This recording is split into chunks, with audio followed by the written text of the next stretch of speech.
আম্রপল্লব ও গাঁদা ফুল দিয়ে সাজানো হয়েছে কলস। কেউ তা নিয়েছেন হাতে, কেউ বসিয়েছেন মাথায়। পিতৃপক্ষের অবসান ও দেবীপক্ষের সূচনায় এভাবেই মা দুর্গাকে আবাহন করলেন মহিলারা। মহালয়ার সকালে বেহালার চণ্ডী মন্দির উন্নয়ন পরিষদের উদ্যোগে হল কলস যাত্রা। উপস্থিত ছিলেন কলকাতা পুরসভার মেয়র পারিষদ ও 118 নম্বর ওয়ার্ডের তৃণমূল কাউন্সিলর তারক সিংহ ও 117 নম্বর ওয়ার্ডের তৃণমূল কাউন্সিলর অমিত সিংহ। এখান থেকে একটা শোভাযাত্রা বেরোবে মন্দির পর্যন্ত। মহিলারা মাথায় কলস নিয়ে যাবে, ওইখানে জল দেবে। আমাদের পণ্ডিত মহাশয় আছে, এই চণ্ডী পাঠ করতে করতে যাবে ঘোড়ার গাড়িতে। মা চণ্ডীকে আমরা সম্মানিত করার জন্য, তাকে আরাধনা করার জন্য, মা তুমি এসো, মা আসছে, তাহলে মাকে আমরা মার চরণে গিয়ে জল প্রদান করবে মহিলা। নিউ আলিপুরের হিন্দুস্তান পার্ক থেকে শুরু হয় বর্ণাঢ্য শোভাযাত্রা। লাল পাড় শাড়ি পরে পুজোর কলস নিয়ে অংশ নেন এলাকার মহিলারা। পায়ে পায়ে কলস যাত্রা পৌঁছয় বেহালার চণ্ডীতলার চণ্ডী মন্দিরে। আজিকর মেডিকেলে নারকীয় ধর্ষণ ও খুনের ঘটনার জেরে রাজ্য জুড়ে এখন আন্দোলনের আবহ। দেবীপক্ষে সব কালোর অবসান হয়ে আসুক শুভ সময়। চতুর্থ বছরের কলস যাত্রায় এই প্রার্থনাই করলেন এলাকাবাসী। প্রবীর চক্রবর্তীর রিপোর্ট, এবিপি আনন্দ, কলকাতা। নয় নয় করে পেরিয়ে গেছে প্রায় 350 বছর। আজও একই রকম সমহিমায় পূজিত হচ্ছেন পশ্চিম বর্ধমানের দুর্গাপুরের গোপালমাঠ গ্রামের বড় দুর্গা।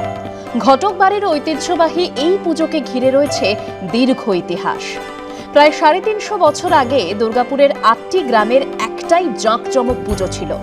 গ্রামগুলো যেখানে অবস্থিত ছিল, প্রায় 70 বছর আগে সেখানে রাষ্ট্রায়ত্ত ইস্পাত কারখানা তৈরি হওয়ায় জনবসতি পাশে উঠে যায়।